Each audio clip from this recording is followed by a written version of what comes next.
Have you ever quit writing something and felt really, really guilty about it? The good news is you're not the only one. All of us have done it, even writers you've heard of like John Green and Sarah Dessen, who is this week's featured writer tweet of the week. This week's writer tweet comes from Sarah Dessen, author of books such as Lock and Key, Once and For All. I couldn't remember her most recent one. They're behind me on a shelf somewhere. I was gonna pull one down, but they might all come crashing down on me, and they're not organized anyway, so I guess it wouldn't matter what it is. Her tweet says, "Thanks everyone for the kind words about me abandoning yet another book in progress. I feel like this is part of my process that every time surprises no one but me."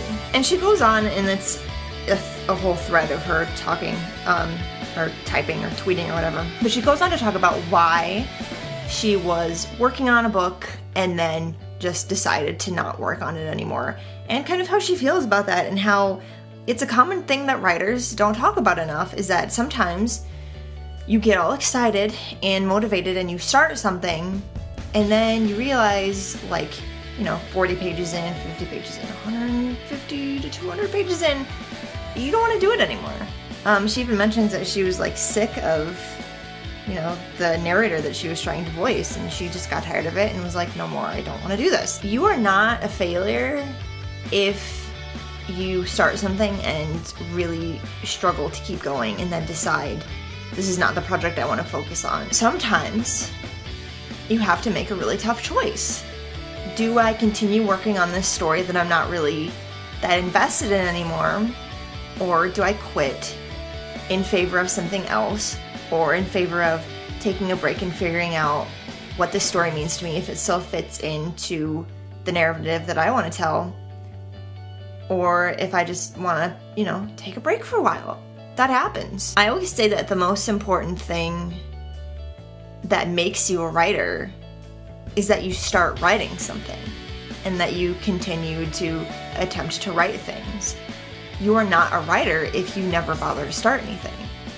And a lot of times people don't start things because they're afraid that they won't be able to finish them. Technically, you do need to finish things if you're ever going to be successful, but along that journey, you are going to start things and move on to other things and not finish those things that you started.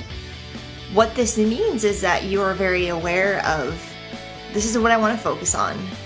This is a story that I'm interested in enough that others will be interested in it, or I'm not going to finish the story because I just don't care anymore. If you are not invested in what you're writing, if you don't care, if you just keep writing something just to finish it, and you're like, I don't care what happens to the story, I don't care about these characters, what makes you think that your readers are going to care if you don't? You are much better off deciding to put something to bed because it's no longer the story that you want to tell.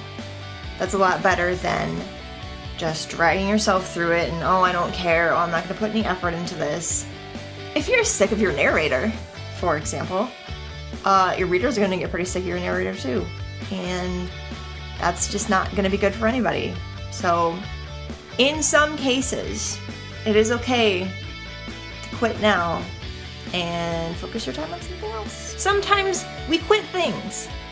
It happens. As long as you get back up and start working on something else, you're fine. I've quit things before. I'm doing fine-ish, maybe.